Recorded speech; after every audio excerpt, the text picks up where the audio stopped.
lecturer, promoter, producer, host, published author, mentor, and activist, with over 30 years in the game. The contributions of this amazing artist to American and Chicago spoken word poetry is truly monumental. Blaq Ice made history by establishing the first National Spoken Words Awards in 2017. In 2021, he won his 7th Chicago Music Award, his 6th for Best Poet. He produced and released his 29th and 30th album. Not only has he left his imprint in the spoken word genre internationally, but he has also left his footprint in communities all across America, with his artist and activist movement, Poet, inspiring thousands of ordinary people to use their gifts to do extraordinary works in their communities. Blaq Ice, everyone.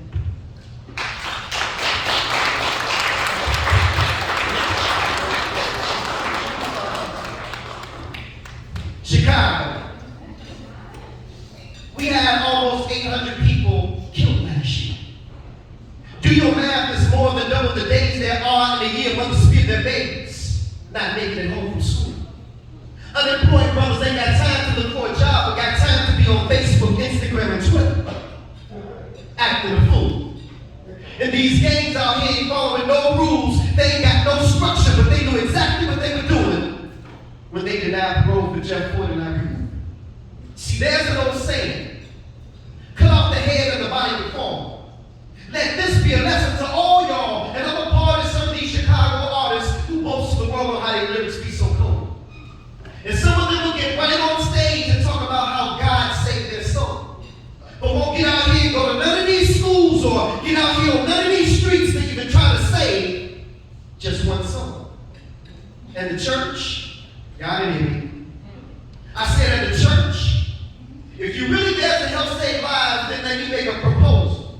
If the church you attend ain't involved in community affairs to help save lives, then stop paying your tithes. And as for the Black Lives Matter movement, you didn't think I was going to let you off the hook, did you? I believe that Black Lives Matter, but when the Black Lives don't matter to Black people. March in the hood like you do downtown.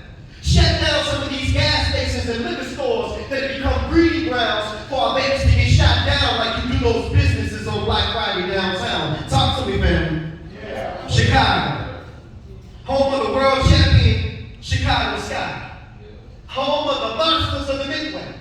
Home of Michael Jordan and the Chicago Bush. See, I don't think y'all understand what's going down in Chicago has always been about land, and I recognize the hustle. But did you ever notice that as soon as they tore the projects down, the crime rate in Chicago doubled? Displaced these gangs to go live where those gangs live. Let them kill one another. So what if an innocent baby gets killed? We'll go to the funeral and send flowers to the mother. In the meantime, let the land on the south side and the west side become devalued. And ain't no scholar, but in my community right now, they selling vacant land for just $1. And like the land that the projects used to stand on, they gonna build retail spaces and condos. And while we're addicted to Facebook, Instagram, and Twitter, and our babies are addicted to nachos and cheese, little baby Chucky say cheese, Chicago. We had more than 800 young people killed last year. And we all have a responsibility to come out of the nightclub and get in these streets. Come out of the four walls of the church and get in these streets. Get off of your social media soapbox and get in these streets. See, we all like to talk, and we love for our voices to be heard. But when are you going to realize that it's your actions that speaks louder than your words? That's the P-shot.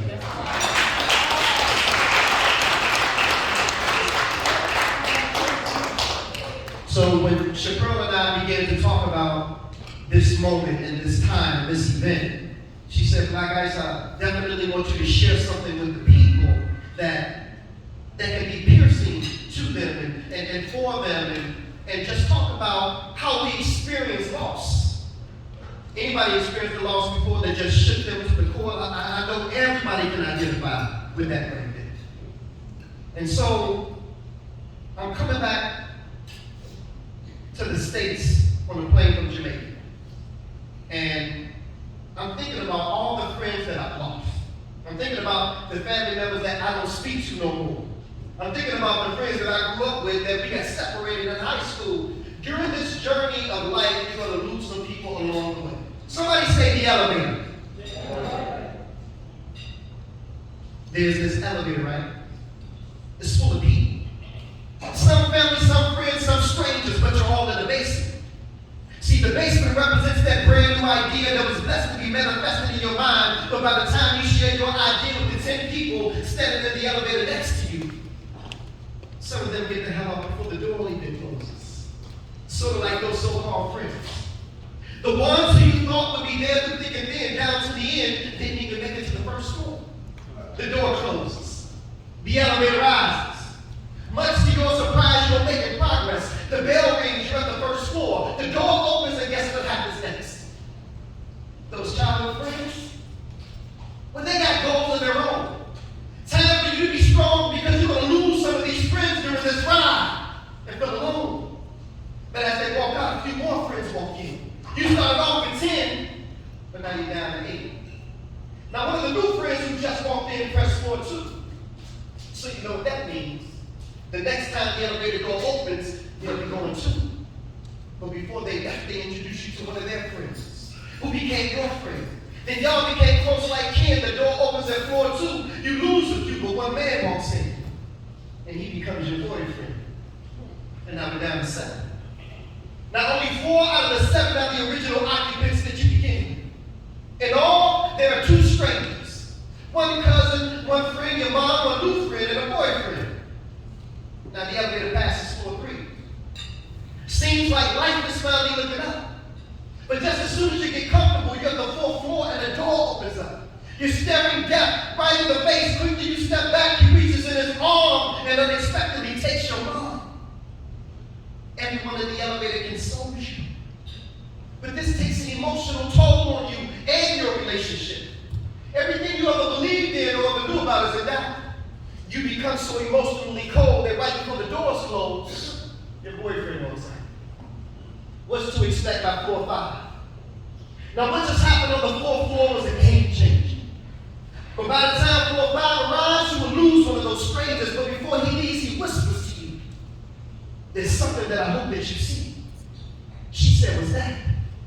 That God wants you to go through everything that you're going through in order for you to get to where he wants you to be. He leaves.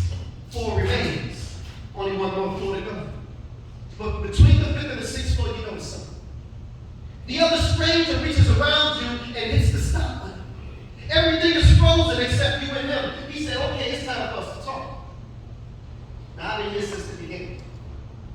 And I've seen everything that happened. And not once did you ever acknowledge me. I even gave you words of encouragement when you lost your mind. I thought at that point you would want to get to know me. Look around. Out of the 10 that you started out with, there's only a few. Now you have a choice or 2. You can continue on. Use the experience of what you've been through to help heal, or you can do what you've been thinking, go on that person, take those pills. She said, no, I want to live. Well, then you need to learn how to forgive. She now knew who she was talking to. She takes a deep breath and asks for forgiveness, but he said, I'll forgive you when you learn how to forgive yourself. He pressed the button. The bell rings. The door opens at the 6th floor. To your surprise, your ex-boyfriend is standing there, offer you his hand. You turn right around, look at that man right in the face, and smile. See, out of the many people that have come into your life, you've already lost the majority. Expect for the ones closest to you to disappoint you, let you down, betray you, but don't you change, stay you. And at the end of the day, when you place your family and friends before God, he will remove them to show you that he's a jealous God. And none should be placed before him.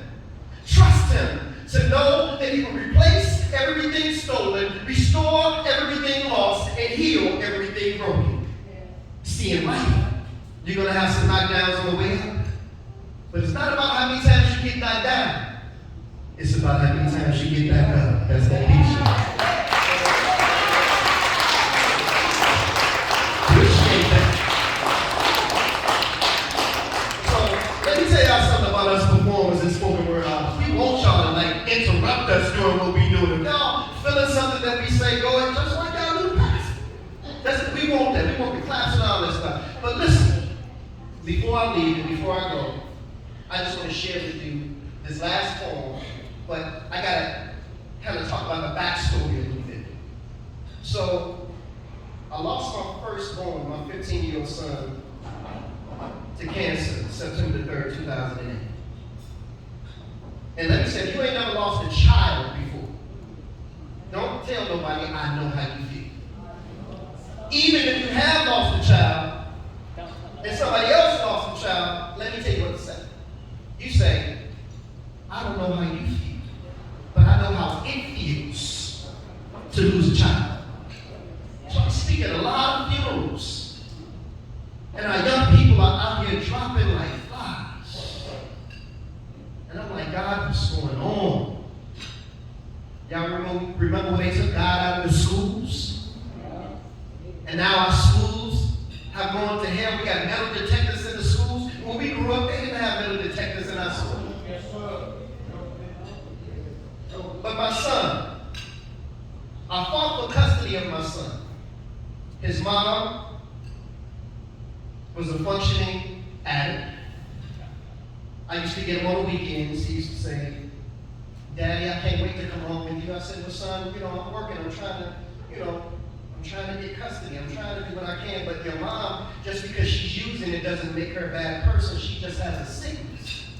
So little did I know that her second child was born with crack in his system. So they would come and do drops randomly. So one time, and I'm cutting the story real short, they did a drop and she was 30. And I got a call from social services and said, Mr. Hawthorne, we need you to come and get your son, or we're going to put these children in DCFS custody. I'm like, what's going on? I haven't given her money to help pay her rent. She stayed in the white building on 63rd and Michigan over there. And little did I know that all the money that I was giving her, in addition to the money that I was giving to her for my son, the rent that you pay at that building is based off your income. So if you ain't got no job, you ain't got to pay no rent. So I'm learning all this stuff out, right? So I get custody of my son, right? I'm like, God knows what he's doing. All the times that I tried to go through the legal route and all this other stuff, God just gave them to me. But about a year after God gave them to me, full time, he started complaining about his leg and how his leg was hurt. I'm like, you was maybe playing football or he's a very active child. So he's taking his SATs. He said, well, Daddy, it's feeling real funny. I said, well, we're going to go to Holy Cross, 67th Street, and we're going to go see Dr. Toussaint. Took him over there. She said, well, his leg seems to be a little bit swollen. Let's take an x-ray and see what it is. So I'm not thinking, last thing I'm thinking is cancer. She comes out and she says, okay, well, we'll give you the results later. Don't worry about it. Let him go back to school. She calls me the very next day. I need both of you to come to my office. I said, well, he is taking testing. I'll just come by myself. No, Mr. Howard, I need both of you to come. What's going on? I sit across from her desk. She looks at me and she says, Mr. Hawthorne, it appears that your son has a tumor in his bone. He has cancer. I didn't hear nothing else. She kept talking. I saw her mouth and her lips moving. But I didn't hear any other words. So she sent us to the University of Chicago, right down the street from here, and for a biopsy, and sure enough, it was osteosarcoma, cancer of the bone. We went through surgeries.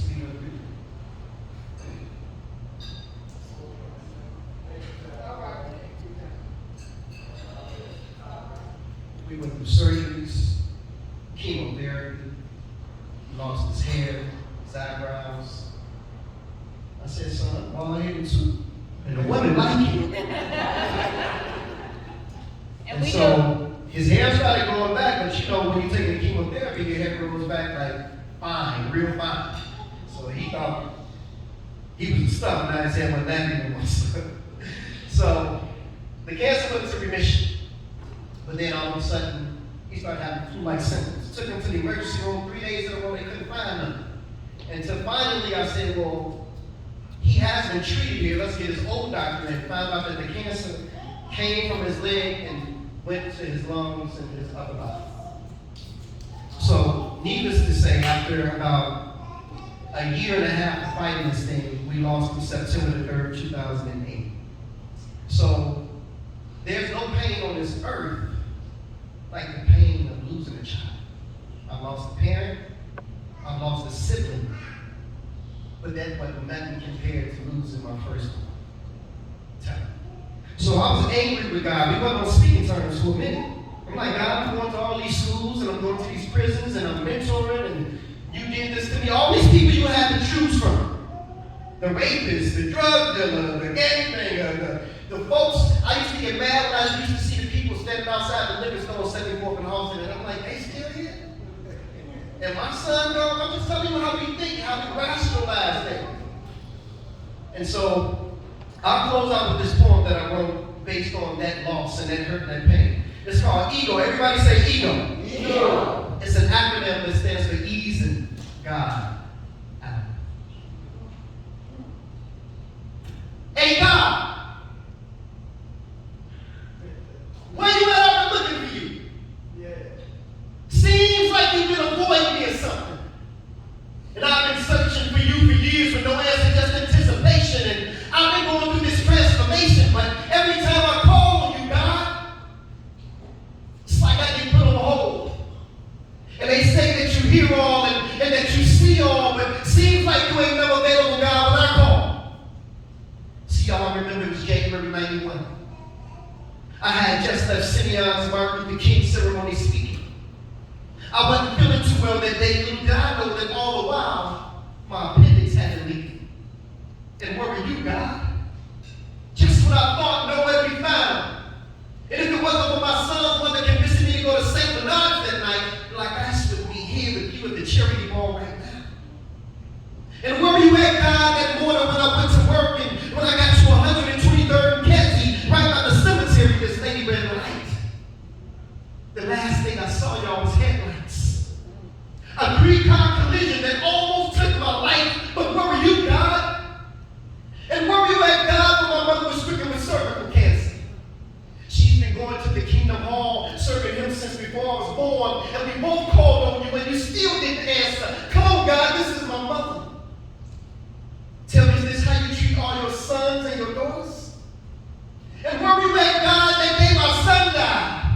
I sat at the University of Chicago, and I watched him come back twice. You could have intervened. You could have saved his life, but where were you, God? And where were you at, God, when...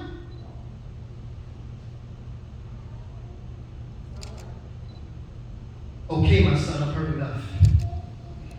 Now, I know that times when you've been rough, but son, where's your faith? Seems like you only seek my face when you need me. For I'm a full-time God, my son. Do you really believe in me? Well, if so, then you would know that I am the creator of the universe. All that you see from the highest heights of heaven to what you have discovered beneath the earth. See, I am the God of Abraham, Isaac, and Jacob. I am the God of Moses, Blaq, and David. I am the one who made Solomon wise. I put Noah in the ark before the waters could rise. I gave Samson the strength to destroy the Philistines with no eyes. I am that smooth stone that David slung that smote Goliath in the head. The cracks that crumble the walls of Jericho, the same one that rose Lazarus from the dead. I am the blood of the lamb on the doorpost that kept the children of Israel safe from harm. Even the staff in Moses' right arm, and I gave the power to split the Red Sea in half. Shall I go on? I said, please forgive me, Father. He said, no, son. I already have. But see, like Jonah, you've been running from your mission. I've been trying to reach you and speak to you for years, but your ego just wouldn't let you listen. See, when your appendix was spreading poison through your body, I was the voice that spake to your sons for the warning you. And do you remember what you promised me, my son? Yes, Lord, I do. I promise you that if you allow me to make it through, then I will turn my life over to you. But what did you do? You continued to play. So I spoke to you again in the form of a three-car collision, but I allowed you to walk away that day. And have you ever asked yourself the question, while the accident was by gravesite? I was showing you that the road that you were traveling on ended at the cemetery if you didn't change your life. But you still didn't listen. And as for your mother's cervical cancer, I am the reason why your mother's cancer is in remission, and I know your son's gone. But his body was sick, so I relieved him of his pain, and I called him home. And yet and still I stayed by your side. All those moments that you felt alone, yet you still rejected my truth. If you only could have put your ego to the side and listened to all those whom I sent to you. Lord, you need to tell me about all those I was waiting on you. You were sending me messages through all those whom I rejected. Yes, my son, this is true. And instead of focusing on the guys, submit to the truth that you find inside. For Satan is the one who subtracts and divides, but I am the one who adds and multiplies. I'm telling y'all, he opened my eyes. And so to those of you who can't accept the truth, because your ego won't allow you to accept who the truth is coming through, take this as a lesson. Because see, God just may use these pastors today, because asking some of these pastors questions is just like asking blind men for directions. But it's the truth that counts. And see, family, in this case, my ego just wasn't my ego. But my ego was easing God out. Thank y'all so much.